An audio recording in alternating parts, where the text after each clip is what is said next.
دي عندنا مسلسل هنا بجان، وهو كان بيكلم الدكتور بتاعه، وكان بيقوله إن أنا ما بحبش ألمس أي ست، وإن أنا لازما فعلا أخلف طفل قريب جدا. فقال له يبقى الحالة عندك إن أنت لازما تعرف بنات كتير. فكان بيقوله إزاي، وإن أنا الصراحة ما بحبش أصلا البنات، ما بحبش أي حاجة.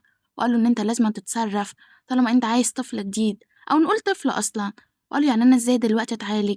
قال له أعرف بنات كتير، يمكن واحدة فيهم تقدر إن هي تخلّيك إن أنت تتجوّزها أو حتى تحبّها. فقام بيقول له حاضر وإن أنا فعلًا هابدأ أعمل كده، وأشوف بقى إيه اللي هيحصل في الآخر. وصاحبه كان بيقول له ما تنساش إن أنت معاك مدة قصيّرة جدًا علشان تقدر تجيب فيها الطفل، غير كده أخوك هو اللي هيمسك كل ورث العيلة، وأنت عارف إزاي أخوك بقى نصّاب وحرامي. وفي الناحية التانية نعرف إن تاو شغّالة في بار معروف جدًا، ما بيجيهوش غير الناس الأغنيا أوي، وفي الوقت ده كانت رايحة علشان تقدّم لحد مشروب، وفي نفس الوقت كانت متوتّرة وقلقانة.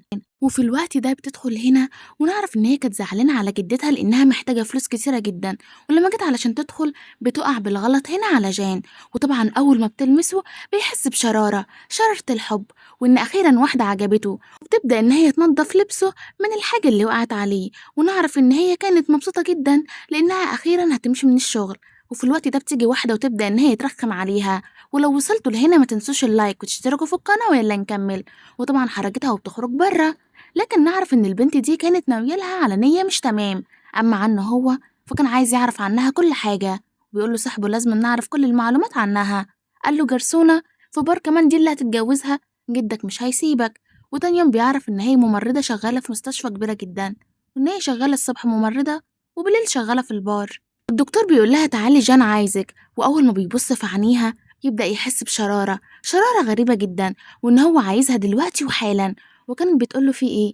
أنا آسفة إن أنا دلقت عليكِ امبارح العصير. فأنا كان بيقول لها عصير إيه دلوقتي؟ أنتِ سحرتيني بعيونِك دي، إيه رأيِك إن أنا وأنتِ نكون مع بعض؟ ويبدأ إن هو يقرب منها، فهي بتقول له هو أنت عايز إيه؟ فكان بيقول لها أنتِ أكيد اتبسطتِ لما لمستيني، إيه رأيك نخلي الموضوع أكبر شوية؟ ولو أنتِ ما اتبسطتيش أظن الفلوس هتبسطك. وبيحط الكارت في جيبها وبتضربه بالقلم، ويبدأ يحس بمشاعر تاني ناحيتها، وكأنه فعلا عايزها حالا إن هي تبقى ليه. وكان عمال يفكر إزاي هيقنع واحدة زي كده بيه هو. ولما جت علشان تخرج بره بتتفاجئ إن في موظفين عمالين يتنمروا عليها، وبيقولوا إن هي عمالة تعمل شغل مش كويس. وبتيجي هنا رئيستها وتهزقها، فبيتدخل هنا بسرعة وبيقول لها وانت كويسة؟ فيك أي حاجة؟ وطبعا لما العصير اترمى عليها هدومها بقت شفافة جدا، فبيخلع الجاكيت بتاعه ويلبسه لها، وعارفة على طول كده إن هي تقريبا بقت معاه. ودخل الأوضة وبدأ قال لها فكري في عرضي. فهي بتقول إن أنا مش عايزة العرض ده وإن أنا بنت شريفة. قال لها وجدتك هتسيبيها تموت؟ مش تقريبا هي محتاجة فلوس كتيرة جدا للعملية بتاعتها؟ وفعلا بدأت تفكر في كلامه، وحست إن هي ممكن تعمل أي حاجة علشان خاطر جدتها، وخصوصا يعني إن هي الوحيدة اللي باقية لها. ولما بتشوف العقد فعلا تبدأ تحس إن هي مخضوضة، وكانت عمالة تقول إن أنا مش هعرف أعمل حاجات كتير جدا من اللي أنت قلت عليها دي، وكمان هجيب طفل ده أنا حتى مش عارفة أصرف على نفسي. وقال لها بقول لك إيه، الشروط لو مش عاجباكي نغيرها. فكانت بتقول له غريبة إن واحد زيك أنت متمسك بواحدة زي أنا، وأنا الصراحة ولا حاجة بالنسبة لك. فقال لها مش مشكلة، لكن أنت بالنسبة لي كل حاجة. والدكتور بيقول لها يا غريبة وقعتي أحسن راجل موجود. وفي الوقت ده جدتها بتتصل بيها وبتعرف إن جدتها تعبانة جدا، ولازم بسرعة تتنقل على المستشفى، وبتقرر بالليل تروح البار تشتغل. نعرف إن البنت اللي كسفتها وحرجتها كانت موجودة، تقول لها يلا افتحي لي إزازة مقابل إن أنا هديكي 10 تلاف.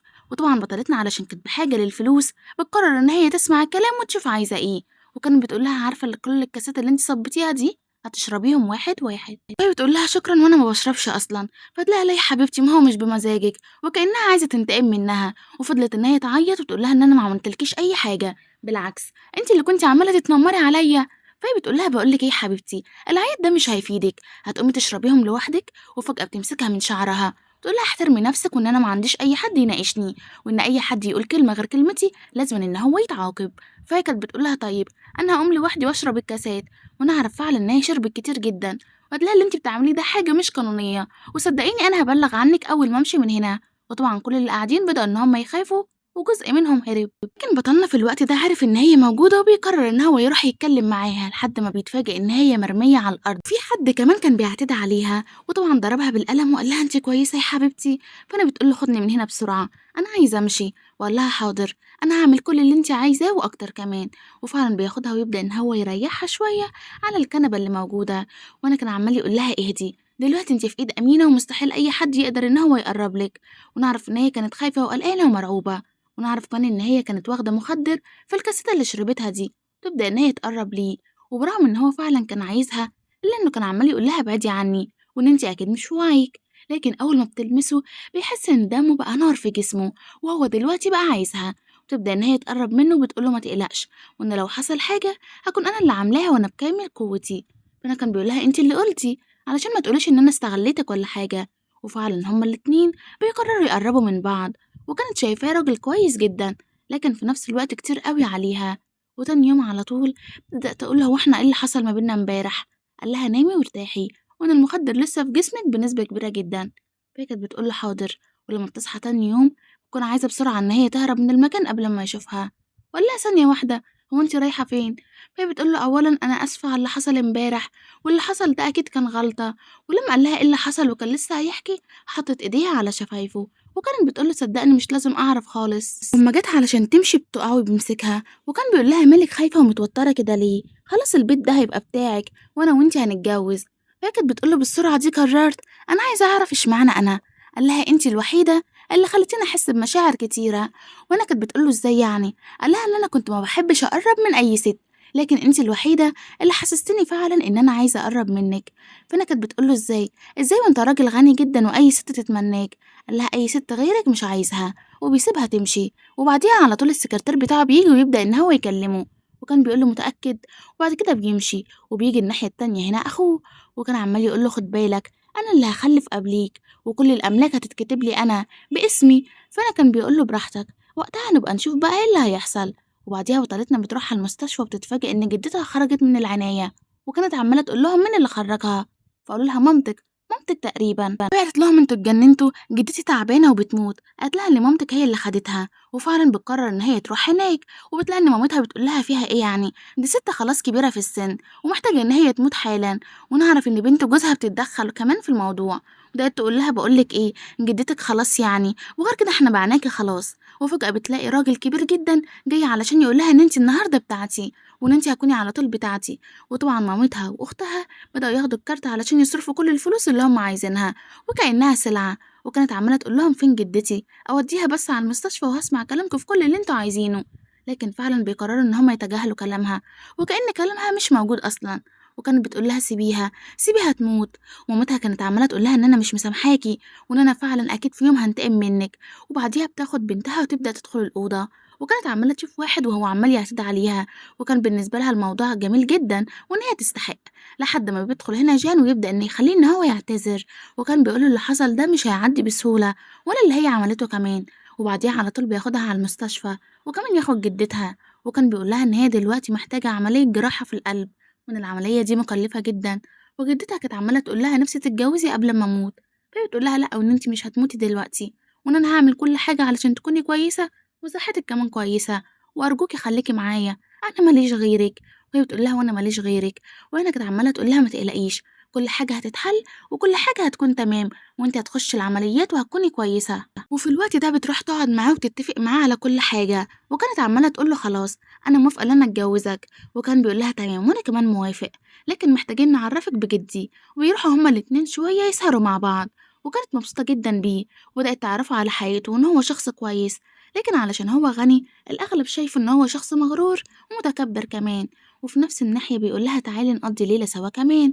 وفعلا بيروحوا هما الاتنين، وكان مبسوط جدا وهو معاها، وما كانش مصدق إن هو أخيرا بقى يحب البنات، وأخيرا بقى متقبل أي بنت. تاني يوم السكرتير بيروح له وبيقول له خلي بالك، أخوك دلوقتي مراته حامل في الأسبوع السادس، ومعنى كده إن أنت دلوقتي لازم تكون مراتك حامل. وهو بيروح لها وبيقول لها وأنت مش حاسة بأي أعراض، تعب مثلا، صداع. وأنا كانت بتقول له عامة إن أنا دكتورة يعني، وإن أكيد لو أنا حامل هعرف على طول. وتاني يوم على طول بتقول له إن هي حاسة بوجع في معدتها، وإن هي لازم إن هي تتعالج. وكان بيقول لها مش يمكن يكون طفل. وأنا فعلا بيقول لها إن أنت محتاجة تعملي اختبار حمل، وقتها فعلا أشوف إذا كان ابننا ولا لأ، ولا أي وجع طبيعي يعني. وبيجيب لها في الوقت ده فساتين كتيرة جدا. وكان بيقول لها إن أنت دلوقتي بقيتي من عيلتنا. وفعلا بتقيس الفساتين بيبقى شكلها حلو جدا، وبنعرف إن هو وقع في غرامها وفي سحرها، وكان عايز فعلا إن هو يتجوزها. كانت عمالة تقنعه إن هي لسه مش مناسبة ليه، لكن كان عمال يقول لها إن أنتِ الوحيدة اللي مناسبة ليا، وبيخلي كل اللي موجودين يخدموها. وقال لهم إن هي لو عايزت أي حاجة لازم النهاية تتجاب، فاهمين ولا لأ؟ ولو وصلتوا لهنا ما تنسوش تعملوا لايك وتشتركوا في القناة ويلا نكمل. وبعديها على طول نعرف إن البنت اللي كانت غيرانة منها بتروح عندهم على البيت، وكانت بتقول لها بتهزري انتي حامل من جان؟ فانا بتبص لها كده وتقول لها ايوه. فقالوا له على فكرة ممكن تكون البنت دي حامل من اي راجل تاني، وان هي جاية بس تعمل كده علشان خاطر التمثيل مش اكتر. فقال لهم ان انا مش غبي، وان انا ببص للشخص واعرفه اذا كان صادق ولا لا. وكلهم بيقعدوا على السفرة علشان ياكلوا. ونعرف ان جده كان معجب جدا بيها، وكان شايفها ان هي بنت جميلة ولذيذة. وفي نفس اللحظة لما بدأوا يتكلموا عليها بشكل وحش وكمان على جان، فهي بتقوم وبتقول ان انا مسمحش ابدا ان حد يتكلم عليه كده مهما كان هو مين، حتى لو اخوه، وخصوصا يعني لو اخوه اللي بيكرهه. وطبعا جده كان مبسوط جدا ان مراته شرسة وعنيفة كده وتقدر تجيب له حقه لو هو سكت فجأة يعني. وكان عمال يقول له خد بالك منها وحافظ عليها لانها باين عليها ان هي بنت كويسة جدا. وكان عمال يقول له هي هتخلف امتى؟ قال له ان هي حامل في الشهر الاول تقريبا او اول شهر ونص. وانا كان بيقول له عامة انا مستني حفيد يجي بالسلامة. وكان بيقول له لا، وان انا اللي المفروض اخد كل حاجة. فانا كان بيقول له ازاي انت اللي المفروض تاخد كل حاجة وانت اصلا متبنيينك؟ فقال لهم اهدوا، وان الفلوس هتتقسم ما بينكم بالعدل والمساواة كمان. وكان بيقول له لا، وان انا مش زيه، وان انا المفروض اخد اكتر منه. وفعلا بيعمل هنا تحليل حمل، ويبدأ ان هو يشوف ان هي فعلا حامل بقالها شوية، وان الحمل فعلا طلع موجود مش بيكذبوا يعني. وفي نفس اللحظة بينده كل العمال اللي موجودين، وكان بيقول ان كل واحد فيكم لازم يحافظ عليها، فاهمين ولا لأ؟ وانا كان بيقول لها ايه رأيك هكتب لك كل حاجة ليكي ولابنك. فهي بتقول له بس انا مش محتاجة كل ده، ولا محتاجة حتى كل الفلوس دي، وان انا بس اللي كان كل اللي هاممني ان انا بس اهتم بصحة جدتي مش اكتر. وكان بيقول لها حاضر، هعمل لك كل اللي انت عايزاه وزيادة كمان. وكان بتقول لها هو انت حبيتني؟ فسكت كده وقال لها مش عارف. وانا كانت بتقول له وانا كمان مش عارفة، بس انا حاسة باعجاب كبير جدا ناحيتك. وقال لها وانا كمان. وهما الاتنين بيكونوا مبسوطين ان في اعجاب ما بينهم، لحد ما بتيجي هنا اختها، وكانت عمالة تكلمها بأسلوب وحش جدا وتقول لها في ايه، هو انت عايزة ايه مننا؟ ليه ما تبعتش وان احنا كنا هناخد الفلوس دي؟ تبدأ تضربها على بطنها وتجري. وبعد كده بتقف وتقول لها ولا اقولك اصبري هصورك، اصل الصراحة شكلك حلو قوي وانت بتعيطي وبتصرخي ومفيش حد لحقك. فانا بتقول لها صدقيني هتتعاقبي. ونعرف ان هي كانت عمالة تنزف وفعلا كانت بتموت. تقول لها ليه عملت كده وانا حتى ما اذيتكيش؟ فهي بتقول لها ايه ده، هو انا المفروض استناكي لحد ما تأذيني؟ وبعديها بيجي هنا بطلنا وقال لهم اتحفظوا على البنت دي، وبيشيلها بسرعة ويوديها على أوضة من الأوض اللي كانوا موجودين، وكان عايز يكشف عليها. وكانت بتقول عامة دي أختي، مش هنعمل لها أي حاجة وإن هي لسه صغيرة. وكان بيقول لها حافظي على نفسك أكتر من كده، وأهم حاجة محدش تاني يضايقك أو يزعلك. وانا كانت بتقول له صدقني بحاول. وفي الوقت ده جده بيجي ويبدأ ان هو يكلمها بأسلوب حلو جدا. وطبعا الكل كان غيران جدا من ان هو ازاي بيعملها كده، وكانوا شايفين ان هي ما تستحقش اي حاجة ولا حتى المعاملة الحلوة دي. ومامتها كانت عمالة تقول لها الباقي والدور عليكي، لازما بسرعة تاخدي جان وتحاولي تدخلي في العيلة دي وتدمري الجوازة دي. وقالت لها حاضر هعمل كده فعلا. أما عن جده فكان عامل لها هدايا كتير جدا، وقال لها ده استقبالك علشان خرجتي من المستشفى بسلامة انتي وحفيدي، مش عاجبك الحاجة رجعها. فهي بتقول له لا الحاجة كتيرة جدا الصراحة عليا. وطبعا لما كانوا شايفين كم الهدايا والمجوهرات كانوا متضايقين جدا ومقهورين. وكانت عمالة تقول لها نعمل ايه. ونعرف ان اختها التانية كانت حامل من اخو جان، وكانت عمالة تقول لها برضه هنعمل ايه في المشكلة دي، وان انا الصراحة خايفة ما اولدش. فهي بتقول لها الكارثة لو عرفوا ان الولد ده مش منه وان هو من حد تاني، وقتها فعلا هتبقى كارثة كبيرة. قالت لها فعلا، وهم قالوا هيعملوا التحليل وان احنا لازم نتخلص منه بسرعة. وفي الوقت ده كان عمال يقول لها مبروك، احنا بقى مستنيين نعمل تحليل الدي ان ايه بعد ما مراتي تولد وهي كمان تولد، ونعرف ان اختها بتقرر تروح تاخد جان بحيث يعني ان هي تكون حامل منه، وفي الاخر يضمنوا الورث. ونعرف طبعا ان بطلتنا هي اللي كانت نايمه، وبطلنا بيدخل هنا فجاه ويقول لها ايه ده، ما كنتش عارف ان انتي بتحبي البنات. فهي بتقول ان انا جايه عشانك انت مخصوص. قال لها وانا مش عايزك، انا متجوز وعندي مراتي وكمان ابن هيجي او بنتي. وفي الوقت ده بيطردها بره بسرعه قبل ما تصحى، وكانت عماله تقول له هو انت رحت فين؟ كان بيقول لها ما تقلقيش يا حبيبتي، وان انا كنت بجيب حاجه من تحت. وكان قال لها ان اهم حاجه دلوقتي اللي انت ترتاحي علشان النزيف اللي لسه حاصل من فتره بسيطه. وهي كانت بتقول له هو انت بتحبني؟ بص لها وقال لها مش عارف. كانت بتقول له عامه ان انا حاسه ان في حاجه غريبه بتحصل، لكن اتمنى ما كنش اللي انا فاكراها. قال لها ان انا مستحيل ان انا اخونك، ومستحيل ان انا افكر في اي واحده تاني. وكانت بتقول له هو انت هتكرهني؟ قال لها اكرهك ليه؟ وفي نفس اللحظه صاحبه هنا بيجي، وكان بيقول له مبروك، لسه عارف ان هي حامل، ما قلتليش ليه بقى؟ فكان بيقول له الصراحة مش عارف. وأنا طبعا اتحرجت جدا وبتستخبى وراه، وكان عمال يقول له اسكت بقى علشان هي خجولة شويتين تلاتة ومبتعرفش إن هي تتكلم وقت ما بتتحرج. وبعديها بيمشي وكانت عمالة تقول له باين على صاحبك ده إنه طيب. قال لها اه فعلا طيب جدا وبيحب الناس كلها. وفي الوقت ده أول ما بيخرج بيقابل البنت الحرباية، وكانت عمالة تقول له هو فعلا هيتجوزها. فقال لها اه. فكان بيقول لها باين عليك اللي انت مش مبسوطة.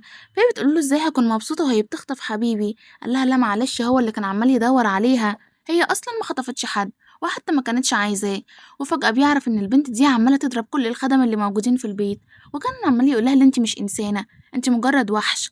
فانا كانت بتقول له عادي وان هم دولت المفروض يتضربوا علشان يسمعوا الكلام. فانا كان بيقول لها ان دولت مش عبد عندك، وان دولت شغالين بفلوس، فهماني.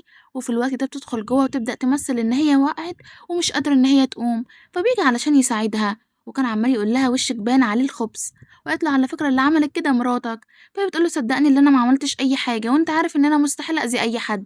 وطبعا السكرتير بيبدأ ان هو يدافع عنها، ونعرف فعلا الكل كان مصدقها هي، وقالوا لها ان احنا فعلا معاكي لان احنا عارفين ان انت مستحيل تأذي اي حد وان انت مش بالبشاعة دي كلها. وهي كانت عمالة تقول لها هو انت اشمعنى معايا قوي كده. فكان بيقول لها مثلا علشان خاطر بحبك. وفي الناحية التانية طبعا كانت مامتها كانت متضايقة جدا، وكانت بتقول لها نعمل ايه في الطفل اللي مش منهم اصلا، واحنا بعد كده مش هنعرف نصرف عليه. وانا طبعا قررت خطة خبيثة جدا ونعرف بعد كده ايه اللي هيحصل. اما عن جده فكان مبسوط جدا ببطلتنا، وكان شايفها ان هي بنت جميلة ورقيقة ومش خبيثة زي اغلب اللي قاعدين. وكان عمال يقول لها ان انا فرحان جدا بيكي، كلي كلي. وطبعا الكل كان متضايق ان الجد مهتم كده بيها، وكانوا شايفين ان ده كتير عليها، واشمعنى هي يعني اللي يعمل فيها كل ده. وانا طبعا بتخش لها وبتقول لها هي هتعملي ايه في الحفيد اللي مش هفيدهم ده. هتلاقي ان انا عندي خطة، وبتحكي لها خطة خبيثة جدا. وكانت بتقولها تفتكري مش ممكن اموت كده. قالت لها لا ما تقلقيش، اعملي الخطة واحنا هنلحقك على طول. اما عن جده فكان واقف وكان مستغرب ايه اللي خلى الاتنين جنب بعض. ونعرف ان هي خرجت بره وبتبدأ ان هي تجيب بطلتنا، وكانت عمالة تقول لها لازم انا اموت ابنك. فبتقول لها انت اتجننتي، وبترمي نفسها على الارض جامد. وكلهم بيجوا هنا ويبدأ ان هم يكلموها وقالوا لها ايه اللي بيحصل ده. وطبعا لما بطلتنا شافوها جنبيها فقالوا ان هي اكيد اللي عملت كده، وكانت عمالة تضحك ان خطتها الخبيثة نجحت. وهنا كانت عمالة تقول لهم على فكرة ان هي اللي عملت كده علشان غيرانة مني مش اكتر، وان انا اصلا ما عملتش ليها اي حاجة. في الوقت ده بدأ يقول لها على فكرة رجعنا الكاميرات وعرفنا برضه ان هي ما عملتش اي حاجة وان انت اللي وقعتي نفسك بنفسك. وطبعا كانت فرحانة جدا لان الجد كان عمال يجيب حقها.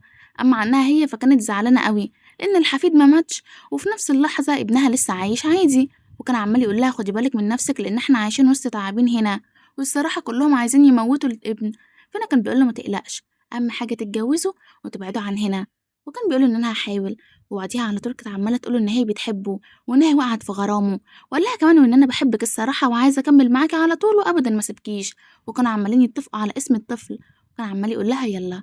ونعرف ان راح يكشف عليها ولقى ان صحة الجنين كويسة جدا، وكان مبسوط اخيرا ان هو هيكون اب وعيلة وكل حاجة تمام. وفي نفس اللحظة كان عمالة تسمع هنا وهو كان عمال يقول إن إحنا هنخلف ناس كتير، وافتكرت إن هو بيخونها، لكن هو كان عايز يقول لها الكلام ده ليها هي. فكانت عمالة تقول له هو أنت مش عايز تقول لي حاجة؟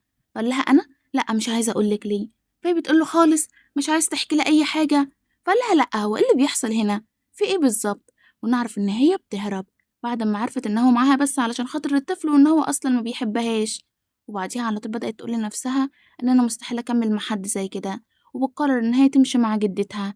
لكن في الأول كانت محتارة جدا وكانت حاسة بمشاعر غريبة جدا. وأنا طبعا في الناحية التانية كان عمال الاتنين يضربوا بعض. وقال له فوق، فوق من الوهم اللي انت فيه علشان تعرف اللي تلاقيها وانت عملت لها ايه. قال له مش عارف، انا مش عارف فعلا انا عملت ايه. فجأة اختفت كأنها ما كانتش موجودة في حياتي، وغير كده كمان جدتها اختفت، معنى كده ان هي كانت مخططة. استمروا في البحث عنها، وكان بيقول له انت غبي وان انت ليه مش كنت دايما بتمشي حراس حواليها. قال له ما هي اتضايقت وقالت ان احنا لازم نبعدهم. قال له انت تسمع الكلام مني انا. ونعرف ان هو فضل يدور عليها لحد 5 سنين وبيلاقيها في مستشفى كبيرة. وانا بيقول لها انتي اخيرا. فكانت بتقول له انت مين، اكيد انت متلخبط. ولما جاي يقرب منها قال لها انا اسف بس انا عايزه اعرف انا عملت ايه. فهي بتقول له مش عارف، مش عارف فعلا. عامه انا مش عارفك خلاص ومش عايزه اعرفك. وانا بيقول لها طيب ان انا عايز ان انا يعني تعالجيني. فهي بتقول له حاضر وبتبدا فعلا ان هي تعالجه. وكان عمال يقول لها اللي انت وحشتيني وان انا بحبك، فين ابننا. فهي كانت بتقول له ابننا مش موجود. وفجاه بتلاقي ان في طفل صغير من ورا عمال يقول لها يا ماما. وطبعًا اتخضت كده واترعبت وقالت خلاص أنا فعلًا اتقضى عليَّ، وأنا كانت عمّالة تبُص له وتقول له اسكت، وأنا طبعًا جدتها بتقول لها إن إحنا كنا جايين لِك يعني أنا وابن الجيران، وطبعًا اتبسطت إن هي أخيرًا دارت الموضوع، وكان عمّال يقول لها باين على بابا كويس، عرّفيه الحقيقة، وهي كانت بتقول له هو أنت عايزه؟ قال لها آه طبعًا، وبتقرر فعلًا إن هي تعرّفه الحقيقة، لكن كانت كل أمّا تعرّفه ما كانتش حاسة إن هي قادرة، وفي نفس الوقت كان عمّال يفتكر الذكريات اللي ما بينهم وقد إيه كانت ذكريات حلوة وجميلة، وإن هو فعلًا كان بيحبها جدًا وكان مهووس وموهوم بيها، كان كل يوم ييجي لها عند بيتها لحد أمّا هو أغمى عليه، وقررت إن هي تنزل تجيبه، أول ما بيشوفها بيبدأ إن هو يعتذر لها، وهو قال لها إن أنا كنت عايزة أقول لِك إن إحنا هنجيب أولاد كتير، هي قالت له إن هي خلّفت ابنهم وإن هو كويس جدًا، واتضايقت إن هي سابته ومشيت، وفي الآخر الاتنين بيكونوا مع بعض، وبينتهي عندنا المسلسل لحد كده، ما تنسوش تعملوا لايك وتشتركوا في القناة، سلام.